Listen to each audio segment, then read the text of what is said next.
Эфир тізгінінде мен Зұлқарнай Ермұратұлы.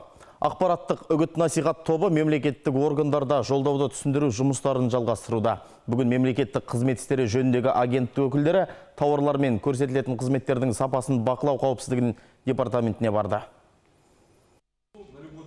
Жолдау тармақтары мазмұнды және мағыналы. Ел өркендеуіне бағытталған бұл құжатта бизнесмендердің жұмыстарын оңтайландырып, нәсіп табуларына зор мүмкіндік берілген. 3 жылға дейін елімізде бизнес нысандарында тексеріс жоқ. Бірақ айналысатын жұмыс таза және заңды түрде болуы керек. Сапа қауіпсіздігін бақылау департаменті тазалық пен сапаға жауап беретін мекеме болғандықтан, азаматтардан түсетін шағымдар бойынша жұмыс істейтін болады. Уполномоченные органы не вправе проводить проверки. Құзырлы мемлекеттік мекеме шағын және орта бизнес нысандарына 3 жыл бойы басы артық тексеру жүргізбеуі тиіс. Егер де ол тексерістер жоспарлы болмаса, алайда кез келген азамат санитарлық эпидемиологиялық тұрғысынан бұзушылық анықталса, онда ол аталмыш мекемеге өтінішімен шағымдан алады. Яғни ондай жағдайда ғана тексеріс жүргізіледі.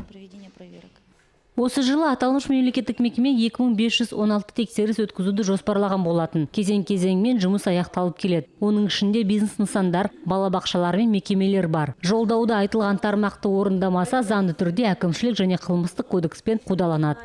Әйгерім Тоқпанқызы, Анатолий Классен, ертіс ақпарат.